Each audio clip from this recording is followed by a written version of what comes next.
यह कहानी 3 लोगों की है। 29 साल के सौरभ कुमार, 26 साल की मुस्कान और 28 साल के साहिल शुक्ला की। साल 2016 में सौरभ की मुलाकात मेरठ में मुस्कान से हुई थी। मुलाकात दोस्ती में बदल गई और फिर दोस्ती प्यार में। सौरभ ने मुस्कान को बताया था कि वो मार्चेंट नेवी में काम करता है और लंदन में पोस्टिंग है। मुस्कान शादी के लिए तैयार थी, लेकिन सौरभ के घर वाले मुस्कान से शादी करने के लिए तैयार नहीं थे। इसलिए सौरभ ने घर वालों की मर्जी के खिलाफ जाकर मुस्कान से शादी कर ली। शादी के बाद वो 6 महीने के लिए लंदन चला गया। बाद में पता चला कि सौरभ मार्चेंट नेवी में नहीं बल्कि लंदन की किसी बेकरी में काम करता है और उसकी माली हालत भी ज्यादा अच्छी नहीं थी। इधर सौरभ और मुस्कान को तब तक एक बेटी हो चुकी थी। बेटी होने के बाद अब सौरभ के घर वाले भी उसके करीब आने लगे थे। मगर तभी कहानी में एक नया ट्विस्ट आ जाता है। सौरभ ज्यादातर लंदन में रहता था और मुस्कान अकेली अपनी बेटी के साथ किराए के मकान में। इसी दौरान मुस्कान की मुलाकात उसी मोहल्ले में रहने वाले साहिल शुक्ला से हो जाती है, जो स्कूल के दिनों से मुस्कान को जानता था। देखते ही देखते दोनों बेहद करीब आ जाते हैं। अब साहिल अक्सर मुस्कान के घर आने जाने लगा था।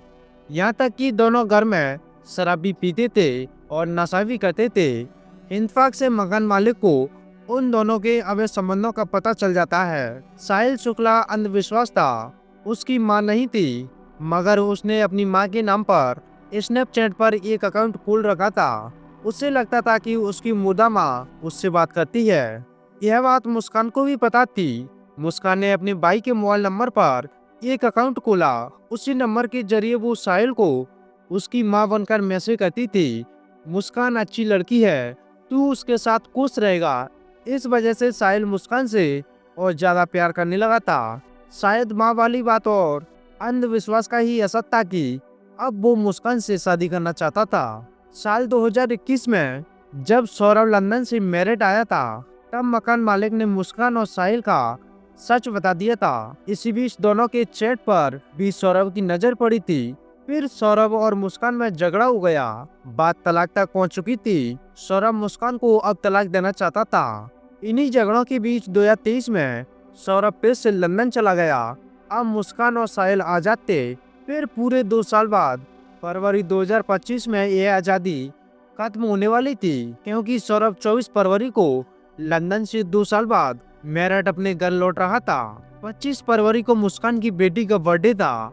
वो उसका बर्थडे मनाने के लिए आ रहा था, लेकिन इधर मुस्कान कुछ और ही प्लान कर बैठी थी। उसका इरादा ठीक बर्थडे पार्टी के दिन यानी 25 फरवरी को ही सौरभ को मार डालने का था, मगर ऐसा ना हो सका। 25 फरवरी वाली प्लानिंग फेल हो गई और सौरभ बच गया।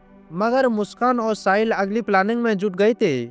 इसी दौरान मुस्कान की बेटी का एग्जाम चल रहा था। 3 मार्च को मुस्कान की बेटी का एग्जाम खत्म होते ही मुस्कान ने अपनी बेटी को अपनी मां के घर भेज दिया और 3 मार्च का दिन सौरभ के कत्ल के लिए चुना जा चुका था। प्लान के तहत मुस्कान पहले से ही दुकान से 800 रुपए के 2 चाकू खरीद कर लाई थी। दुकानदार को किसी भी प्रकार का शक न हो, इसलिए कहा कि मुर्गा काटने के लिए चाकू चाहिए।